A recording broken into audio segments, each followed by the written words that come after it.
Saya itu pemuja Allah yang serius. Sama ya pemuja Allah, tapi kan kadang kurang alim. Saya ini pemuja Allah serius. Saya itu kalau ngaji, ya ngaji biasa belajar, itu sering nangis, nangis seneng. Misalnya saya baca tadi, Miftahul Jannah la ilaha illallah, luang kunci kok dikasihkan. Kita ini masuk neraka gak pantas, enggak bawa kuncinya kok masuk gitu. Harusnya kita ini masuk surga, kita kan pegang kunci surga, gak pegang kunci neraka. Maka aneh kalau kamu masuk neraka itu aneh. Coba kita pegang kunci surga apa kunci neraka? Tapi kadang teman saya suon rokok rano kunci ini. Karena tidak ada pintunya. Terus saya bilang, kamu kok tahu? Memangnya mau ke sana kata saya. Saya tidak punya rencana tahu neraka. Dan saya meskipun guyon itu serius.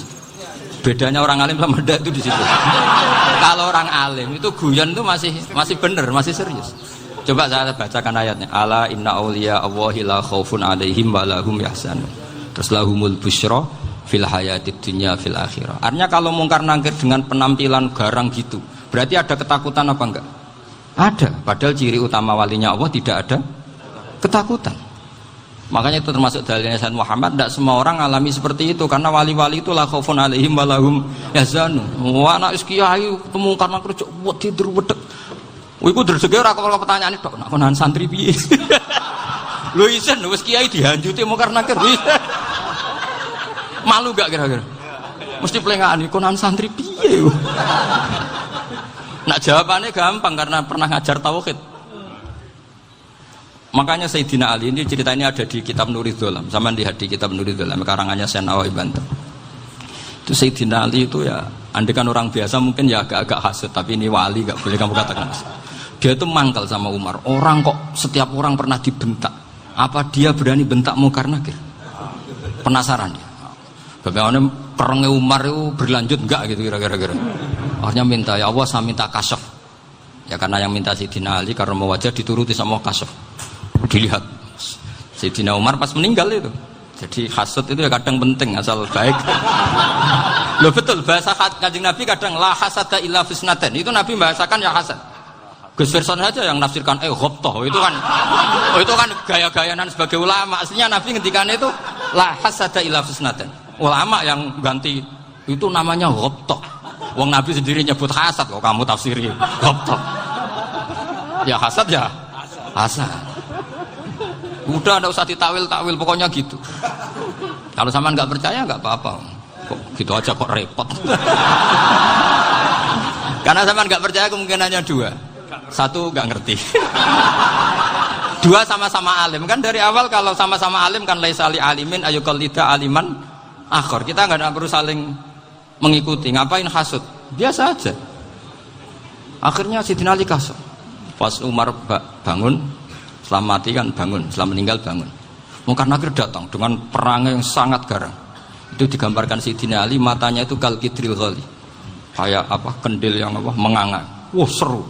Sayyidina Ali senang, paling takut ini Umar.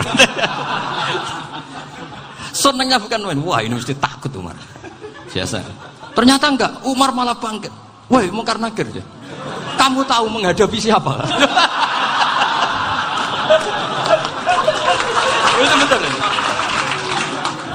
Kamu itu menghadapi temannya ahabbal khalqi ilallah. Yang diandalkan temannya bukan dia.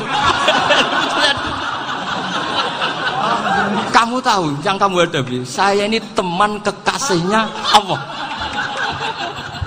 Jadi boleh kamu mengandalkan Mbak Virjon. Tapi nanti resikonya mungkar nakir tanya, itu Virjon siapa? Wah itu masalah kan. Makanya syaratnya wali itu harus ma'rufun fis sama. Di langit sudah populer. Makanya dulu ada orang yang saking seninya Abdul Qadir ditanya apa saja jamnya Abdul Qadir Al-Jilani. Itu aman karena beliau populer. Makanya program kita harus populer dulu di langit. Nah, itu nanti kalau dicatut oleh santri-santri nggak apa-apa. Kalau nggak populer nanti dicatat itu siapa? Masalah ini. Umar itu yang dibanggakan itu, kamu tahu saya siapa? Ya enggak tahu, saya ini temannya kekasihnya Allah. Temannya Muhammad, iya Muhammad Rasulullah. Wah mikir, waduh, repot. Loh di dunia aja gitu kan, temannya presiden, temannya panglima, apalagi ini temannya Sayyidul Awalin wal akhirin. Di dunia aja bilang temannya presiden, menteri, orang sudah takut, apalagi ini temannya Sayyidul Awalin. Hanya mungkar nakir terus konfirmasi sama Allah, gimana ya Allah ini ngadepi. Sebetulnya diadalkan itu temannya, bukan dia. Wah, akhirnya sama Allah dibilang, ya Bu, ya sama seorang seperti itu Bu yang sopan. Terus semenjak itu mungkar nakir itu nggak selalu berpenampilan seperti itu, sangat. Jadi semoga itu konsisten sampai nanti. Jadi kamu kalau ingin nggak takut mungkar nakir, jadi wali dulu. Karena syaratnya tadi hanya wali sing la khaufun alaihim walahum yahzanun lahumul busyra fil hayatid dunya fil akhirah. Jadi orang itu kalau ngaji itu harus khatam. Jangan semuanya kena pertanyaan. Dan kalau semuanya kena pertanyaan nanti repot. Kalau Nabi Muhammad ditanya waman Nabi juga. Nabimu siapa? Lu kan terus jadi aneh. Jadi makanya ngendikane Sayyid Muhammad semua ulama lah, enggak ada am kecuali ditaksis. Kecuali sifatnya Allah. Misalnya bikulli syai'in alim ya benar-benar bikulli syai'in. Tapi kalau am semuanya pasti ada taksis meskipun dalam muhawarah muhadasah biasa. Misalnya contoh gampang, istri kamu baru seneng kamu, Mas nak pengen apa-apa itu lapor aku, gak apa-apa Mas, mesti aku seneng gak sama lapor. Iku dia aku pengen wayo. Langsung jadi apa wae. Mesti apa wae maksudnya kecuali itu gitu. Padahal kalau ngomong, Mas sampean ingin apa saja tak dukung. Sampean bilang, kepengin iku wayo. Kira-kira disetujui apa enggak? Sama seperti kita kalau punya teman akrab, wes nang omahku gak apa-apa, anggap ya omahmu dewe. Terus mlebu-mlebu kamar. Jadi tidak ada am kecuali ditaksis. Artinya kalau ada cerita bahwa orang mati pasti ngalami ditanya mungkar nakir, itu pasti ada am yang ditaksis. Itu pasti juga dialami para anbiya, para auliya. Karena ciri utama wali itu la khaufun alaihim walahum yahzanun. Kemudian saya yang mau cerita ya, supaya sampean bisa menghadapi dunia global ini, tak bawa tafsir Munir termasuk tadi. Ini saya baca ini karangannya Syekh Nawawi, karena tadi kata Mbah Firjon ngaji itu harus sama orang yang bersanad. Saya ini kalah sama beliau itu berkali-kali. Secara nasab saya harus manggil Mbah. Secara silsilah ilmu saya juga kalah lagi. Saya sering disowani sama cucu-cucu Syekhona Khalil. Kiai Siddiq itu termasuk murid dekat beliau Syekhona Khalil. Kalau itu berarti kan Gus Firjon, Ahmad, terus Mbah Siddiq. Mbah Siddiq ngaji Syekhona Khalil. Syekhona Khalil itu pernah ngaji langsung sama Sayyid Zaini Tahlan. Berarti beliau dari Sayyid Zaini Tahlan itu baru generasi kelima. Sementara saya itu sudah ke-7 atau ke-6. Saya, Mbah Mun, Mbah Karim misalnya, Mbah Hashim, Mbah Mahfud Termas, Sayyid Abi Bakar Sato yang arangnya Anatul Talibin, baru Sayyid Zaini Tahlan. Berarti saya ke-7, kalah lagi. Tapi untuk jadi wali biasanya cepat saya. Karena syaratnya jadi mbah itu ngalah demi putu. Jadi kalau beliau ngotot, saya dulu Gusti, saya mbahnya. Wah itu mbah yang nggak baik. Pasti jatahnya dikasihkan apa? Cucunya dulu. Makanya Abdul Muthalib itu orang yang dapat wangsit, tapi yang jadi nabi itu cucunya. Jadi dalil saya banyak. Sebenarnya Abdul Muthalib itu sudah sering dapat wangsit. Karena saya bahasakan wahyu, Nabi yang protes, enggak Nabi kok dapat wahyu. Tapi sebetulnya Abdul Muthalib itu masyhur. Kalimat-kalimatnya menunjukkan bahwa beliau itu sudah dapat wahyu kalau nanti cucunya itu jadi apa? Nabi. Makanya senangnya bukan main Abdul Muthalib sama Rasulullah. Putu seneng, mbah seneng putu. Jadi mungkin, jadi sampean enggak usah protes loh. Yang jadi wali kok cucunya. Betul. Dulu Mbah Hamid Pasuruan itu kalau Mbah Ahmad Siddiq ke sana, Mbah Hamid Pasuruan kalau manggil Mbah Ahmad Siddiq itu paman. Tapi pamannya minta ijazah ke ponaan. Apa ya gara-gara itu memang. Kalau itu masih berlaku, apa? Ngalah tadi. Kayaknya masih apa? Hawane masih. Hawane masih. Karena melihat tren-tren langit masih gitu kayaknya masih. Masih itu. Ya. Tapi mbahnya tetap dapat jatah, tenang saja nanti. Tapi memang sebaiknya mbah itu legowo. Rasulullah Muhammad SAW itu terkenal min dzurriyyati Ibrahim. Tapi kata Rasulullah, ana dakwatu Ibrahim wa bisyaratu Isa. Aku nganti ngene iki barokah dongane Nabi siapa? Ibrahim. Jadi dongane Nabi Ibrahim ya tiba teng putu. Jadi banyak bukti bahwa jatuhnya ke putu gitu. Tadi saya di kamar sama beliau berduaan. Nih Mbah sing dadi wali di sini. Aku Mbah. Cocokan tadi. Nah, kenapa saya akhir-akhir ini gulirkan daftar wali? Kenapa? Saya ini resah ya. Orang sudah ingin dicintai pejabat, dicintai tetangga, dicintai teman. Tapi kadang-kadang orang lupa lagi dicintai Allah. Makanya saya meskipun guyon, tapi ini amdan, bukan sahwan. Supaya orang punya cita-cita lagi jadi wali, ingin dicintai Allah. Kita ini terlalu lama ingin dicintai makhluk. Mbok ya naik kelas sedikit lah. Ingin dicintai Allah Subhanahu wa Ta'ala. Meskipun saya guyon, tapi tadi guyon saya tuh lebih serius ketimbang serius Anda. Karena tak pikir. Saya tuh kalau pergi itu seneng ngebis, bukan karena saya tidak punya mobil, tapi saya sering mau butuh itu supaya gak diganggu. Karena saya tuh harus punya waktu sendiri. Kalau bis kan ketemu orang nggak kenal, tapi sekarang ya agak susah, banyak yang kenal. Dan susahnya lagi nggak minta ijazah, minta foto. Repot tuh. Mau dibenci itu umatnya Rasulullah Shallallahu Alaihi Wasallam.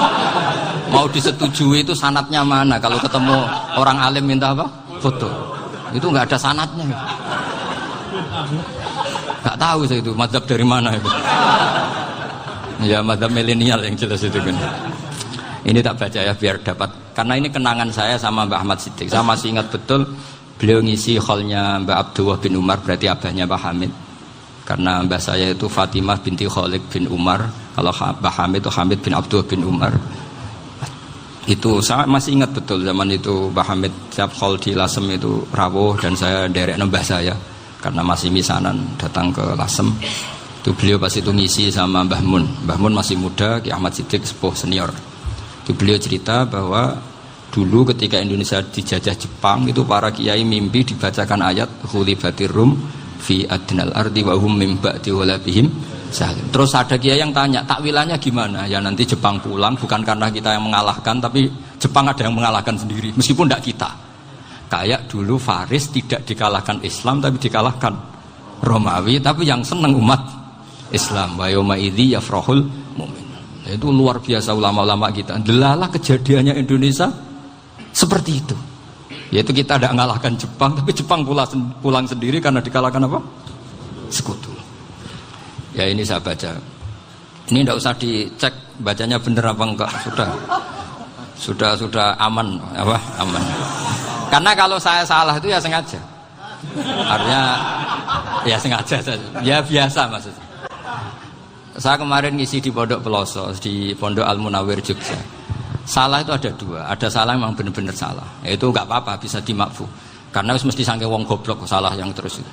Ada salah bawaan ilmu, itu repot tuh dadaninnya. Karena misalnya kita yang biasa belajar qiraah sabah wa yahsibuhu, mesti diulang lagi wa yahsabuhu.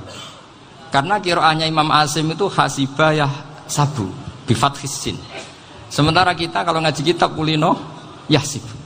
Sehingga kita yang biasa belajar sabah itu kalau baca kitab itu kayak orang bingung. Kadang-kadang yang ngaji juga bingung. Gus Pak mocok di bulan pelin. Ya tepat-tepatan. Ada yang mengatakan Gus Pak bingung. Ada yang mengatakan Gus Ba alim alama, itu tepat-tepat nasib tadi. Karena memang ya sab'ah memang seperti itu. Misalnya kufuan itu Imam Asim baca kufuan. Tapi beliau punya murid namanya Syu'bah. Itu kalau baca kuf'an. Makanya kita itu, ini kan khataman Quran ya. Jadi saya menyinggung sedikit tentang qiraah sab'ah. Tadi beliau juga sudah tak kasih kitab saya Hifdzuna Liyadal Mushaf. Sama tak ajari latihan sab'ah. Memang angel ya. Makanya yang nggak bisa itu wong pinter. Sudah tahu angel ya nggak usah diteruskan kan. Orang menghindari barang angel itu pinter apa goblok? Pinter. Berarti wong goblok pinter. Saya tuh makanya sama orang goblok tuh respect. Jadi orang alim tuh angel apa gampang? Angel. Menghindari barang angel pinter apa goblok? Loh, orang menghindari barang angel pinter apa goblok? Pinter. Berarti wong goblok pinter. Jadi saya sama orang-orang goblok itu respect. Sudah tahu jadi orang alim angel ya barang angel ya harus dihindari. Makanya saya ini insya Allah umatnya Nabi yang termasuk yang terbaik. Amin. Karena mencintai umatnya Nabi termasuk yang goblok. Itu tidak gampang itu. Karena tadi sudah tahu ya. Seperti itu loh orang naik Panjat Pinang. Itu yang naik karena ingin hadiah. Yang nonton sudah tahu wah licin kok dinaikin mau keplodok ya. Tapi orang sepakat yang nonton juga pinter karena sudah tahu ribet kok Tuku ning pasar rak kena lah opo menek. Sama sampean juga gitu. Ngalim tafsir angel, ngalim fikih angel. Tak karek ngaji ngerekam kan gampang. Itu pintar apa goblok? Pintar. Iya. Makanya kula niku mbok burohno ngono tok.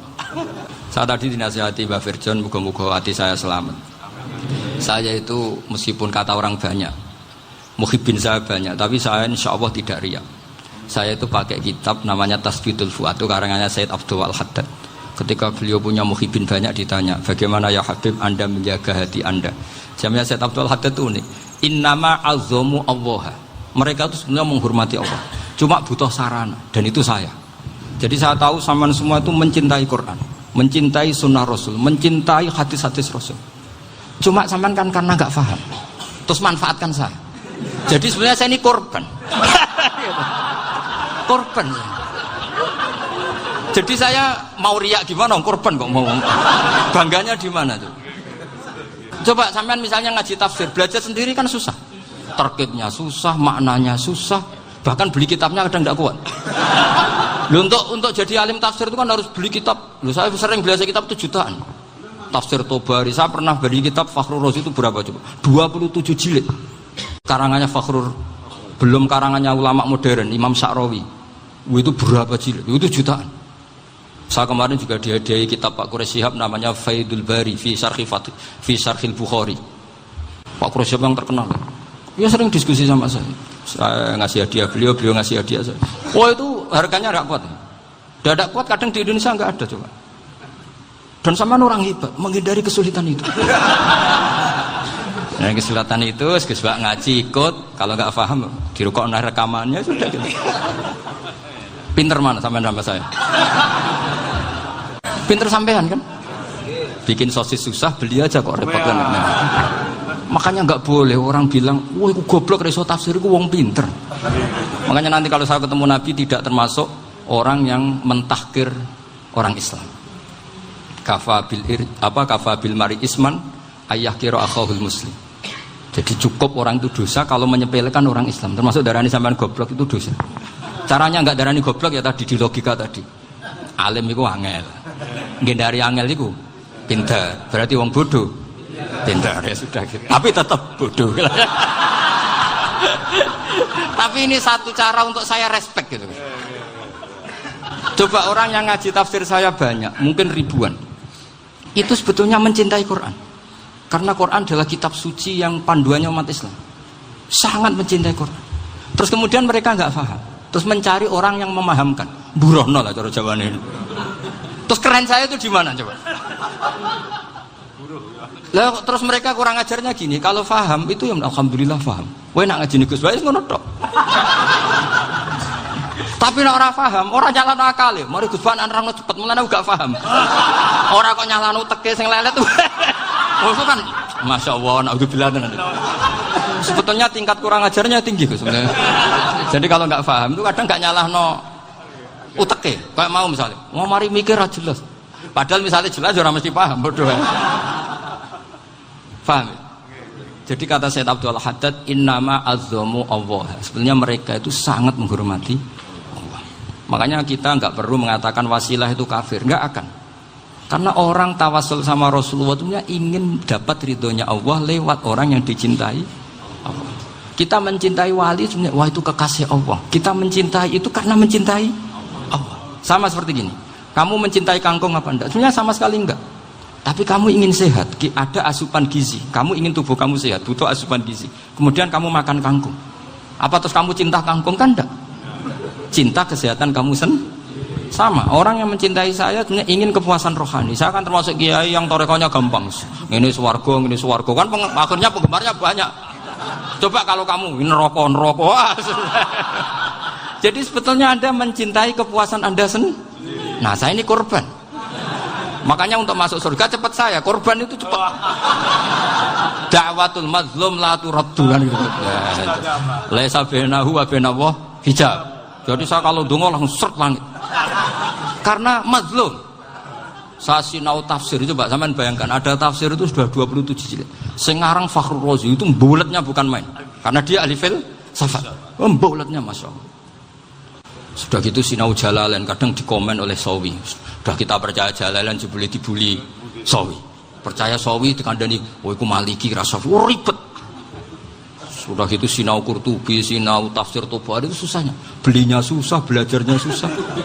Padahal saya punya keluarga, punya istri, punya anak. Bayangkan kalau istri saya rewel kayak istri sampai. Wah itu. Tapi alhamdulillah enggak. Sama sekali enggak. Allah sudah milihkan, wah ini bahaya kalau punya istri rewel. Imam Sibawai itu kitabnya banyak, tapi yang terbukukan hanya kitab Sibawai. Karena beliau kalau sudah belajar lupa istri. Hanya pas beliau di pasar, kitabnya dibakar semua sama istrinya. Karena dianggap saingannya. Ternyata yang dicerai tidak kitabnya, malah istrinya. Itu Imam siapa? Sibawai. Tapi alhamdulillah kitab saya nggak terbakar, aman. Saya teruskan ya. Jadi untuk menjaga riya dilatih innama azzamu Allah. Sebenarnya mereka itu menghormati. Sehingga wasail-wasail itu sebenarnya nggak pernah jadi subjek pelaku utama, tetap Allah. Sebab itu kata Sayyid Muhammad, kamu kok mengatakan wasilah itu kafir itu gimana? Ketika innallaha qad ba'atsa lakum taluta malika. Talut itu ya manusia. PD-nya itu apa? Inna ayata mulkihi ayyatiyakumut tabut fihi sakinatum mir rabbikum wa baqiyatum mimma taraka alu Musa wa alu Haruna tahmiluhul malaikah. Jadi beliau PD itu kalau bawa sunduk semacam peti sakti, sing di situ ada baqiyatum mimma taraka alu Musa wa alu Haruna tahmiluhul malaikah. Ya kayak semacam jimat. Tapi saya bukan mensyariatkan jimat enggak, karena nanti banyak penjual yang pembohong juga gitu loh. Cuma cerita, kamu tidak usah mengatakan kafir. Dulu Talut PD-nya kalau bawa sunduk semacam peti kesaktian yang di situ ada baqiyatum mimma taraka alu Musa wa alu Haruna tahmiluhul malaika. Sehingga Khalid bin Walid meskipun beliau sahabat dan menyaksikan wajah Rasulullah SAW, itu bawa sya'aratun min sya'aratihi Rasulullah SAW, bawa rambutnya Nabi. Perang kemana-mana itu diletakkan di pecinya. Nanti sama tanya lagi, masa pakai peci Khalid bin Walid ini? Wah panjang, sampai itu repot. Sampai tak warai ngaji usul fikih. Usul fikih itu kalau ngaji itu ada istilah tangkihul manat. Ini mesti wilayah yang kita bisa berdebat sama Mbah Firjon. Dulu itu musuh saya karena saya makili Anwar, beliau makili Peloso. Tapi tahu-tahu kalah tua terus saya mengundurkan diri. Di fikih itu ada istilah, ada tangkihul manat, ada tahqiqul manat, ada tangkihul manat. Tangkih itu kira-kira gini, lafadz hadis itu dibuang sekian untuk tahu bahwa itu madarul hukmi. Misalnya gini, tak beri contoh paling gampang. Sama harus paham, kalau nggak paham nggak pinter-pinter. Ja'a a'rabiyun ila Rasulillah sallallahu alaihi wasallam. Ya karena ini menghormati Mbah Ahmad Siddiq, beliau orang alim, jadi ngaji ini tetap ada suasana alim. Ya harus ada suasana alim. Enggak perlu jadi orang alim tadi, susah. Sudah ngindari susah itu pintar. Sudah itu aja. Jadi orang alim susah, ngindari barang susah pintar. Berarti orang tidak alim pintar. Nah, meskipun tetap sudah itu pegangi sampai mati nanti. Loh, jadi orang alim itu repot. Itu kata Imam Ghazali, kalau orang alim kalau masuk surga itu sama Allah nggak boleh. Kif, kamu nggak boleh langsung masuk surga. Coba cari umat kamu, syafaati dulu. Dan saya takut nyari sampean tidak bisa kembali. Saya tidak punya rencana itu. Pokoknya apa masuk. Golek sampean kuaduan, aduan balik raroh dewe, wah repot nanti saya. Berat jadi orang alim itu berat. Ya saya teruskan ya. Ada tangkihul manat. Ja'a a'rabiyun ila Rasulillah sallallahu alaihi wasallam. Faqala ahlaktu wa ma ahlakaka qal waqa'tu imraati fi nahari Ramadan. Ya sidang kita, saya ini rusak ya Rasulullah. Kenapa? Karena saya menjima istri saya fi nahari Ramadan. Terus kata Nabi, kamu harus bayar kafarah. Napa Nabi kafarah? Puasa 2 bulan. Wong baru 1 hari aja terjadi gitu kok disuruh puasa 2 bulan. Ya tidak kuat ya Rasulullah. Baru berapa hari saya puasa aja kecelakaan seperti itu. Apalagi kalau sampai 2 bulan. Tidak ya Rasulullah. Ya sudah kalau gitu kamu pertama ngasih makan apa? Itqu raqabah kan, pertama merdekakan budak. Tapi kan sekarang nggak ada budak makanya terus sekarang langsung puasa. Wah ini nggak bisa semua. Ya sudah ngasih makan orang 60. Kasihkan siapa ya Rasulullah? Ya orang fakir. Saya ini paling fakir. Di kampung saya ini orang paling fakir. Jadi mulai dulu orang fakir itu hubungan suami istri itu paling lancar mulai dulu. Makanya orang fakir itu anaknya banyak. Karena hiburannya hanya itu. Wong Ramadan aja.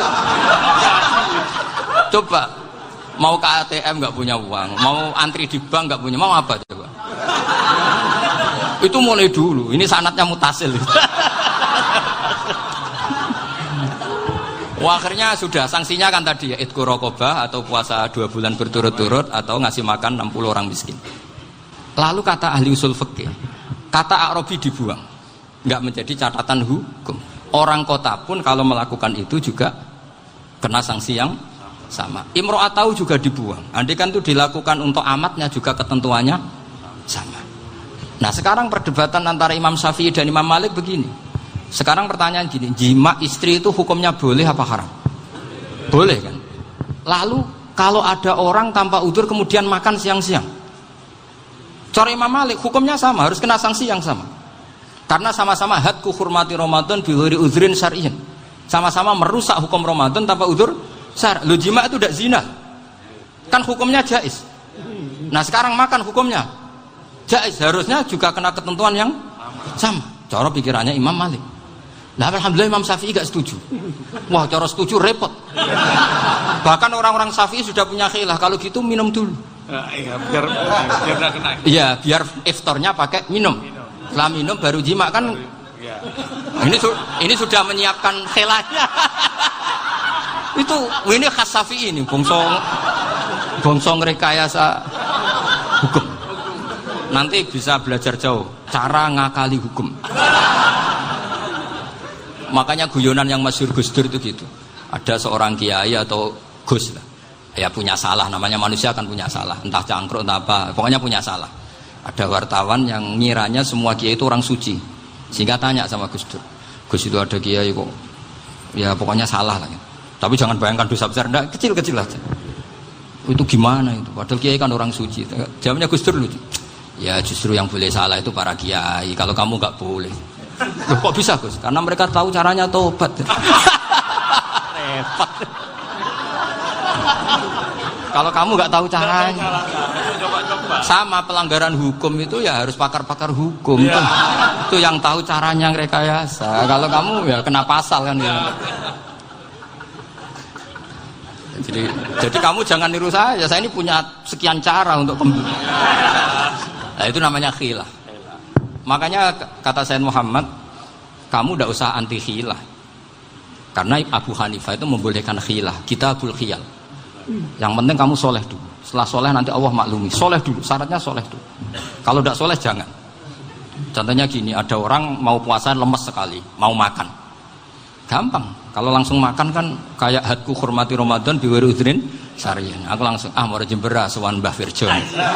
Sudah status saya apa? Musafir. Ya, sudah berangkat aja sampai Tuban makan. Nanti kalau nggak jadi ya nggak apa-apa sudah. Kan mulai pergi sudah musafir. Saya tidak tahu nanti malaikat tertarik gebuki nggak tahu. Tapi itu ada khilafnya. Asal soleh. Karena kata Sayyid Muhammad dan semua kitab mengatakan itu. Kalau sama nggak tahu ya kebablasan. Nabi Ayub, yang nabi yang terkenal Gudiken itu siapa? Ayub ya. Nah, itu yang Israiliyatnya kan seru. Gudiken dikukur bek kreweng itu terlalu lah kalau itu. Untuk kreweng konti, orang Arab orang kreweng itu sudah masalah itu. Singkat cerita, Nabi Ayub ketika diasingkan kaumnya itu kan nggak punya sumber makanan. Lah orang lelaki itu mulai dulu egois. Istrinya Nabi Ayub itu cantik sekali. Udah cantik, rambutnya bagus. Makanya kamu nggak usah tanya kenapa istrinya kayak banyak yang cantik. Ya, nah warasatul anbiya, nggak boleh gitu. Kalau nggak cantik ya warasatul anbiya dari segi balak. Istrinya Nabi itu semuanya cantik. Nggak usah tanya sebabnya apa, pokoknya gitu, semuanya cantik. Singkat cerita, beberapa kali istrinya Nabi Ayub itu kerja demi bisa nafkahi Nabi siapa? Suatu saat itu tidak ada pekerjaan yang cukup untuk beli roti. Satu-satunya peluang dapat rezeki itu putrinya raja itu rambutnya berondoli. Terus ada sayembara siapa yang rambutnya bagus mau dibeli. Sampai rambutnya istrinya Nabi Ayub itu dijual. Nabi Ayub tersinggung karena itu mengurangi kecantikan. Jadi lelaki mulai dulu gitu. Udah nggak urun kalau istrinya nggak cantik itu komplain. Itu khasnya lelaki. Jadi kalau kamu gitu ada sanadnya juga, tenang saja ya. Komplain ya pegawaian itu. Saking mangkelnya Nabi Ayub terus ngendikan la adriban naki mi'ata sautin. Kamu akan saya pukuli dengan mi'ata sautin atau dengan 100 cambukan. Atau mi'ata dikhtin atau mi'ata apalah sesuai konteks zaman itu. Engko namanya pecut tuku konti kok ribet lagi. Singkat cerita, akhirnya ketahuan bahwa istrinya menjual itu demi Nabi Ayub. Allah nggak ridho kalau kekasihnya, yaitu istrinya Nabi Ayub, wis perjuangan kayak gitu malah kena hukuman. Tapi Allah juga nggak ingin kekasihnya yang bernama Ayub melanggar sumpah.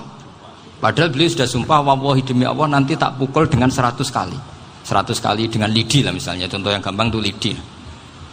Akhirnya sama Allah dikasih satu solusi. Wa khud biyadika dikhtan fadrib bihi wala tahnas. Ya sudah, lidi itu ikat jumlahnya 100. Terus pukul sekali saja. Anggap saja sudah 100. Iku pangeran sing wari ngakali ngono iku pangeran. Tapi syaratnya soleh. Syaratnya soleh. Jadi kalau kamu anti khilaf berarti anti ajarannya Allah di ayat itu.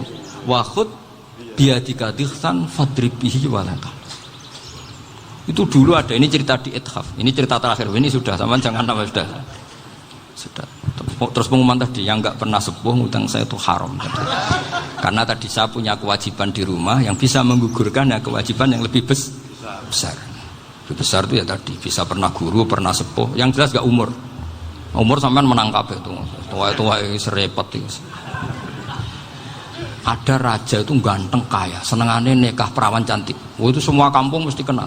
Mungkin digilir atau gimana pokoknya. Suatu saat ada pemuda suka sama perempuan yang di kampungnya, cantik sekali.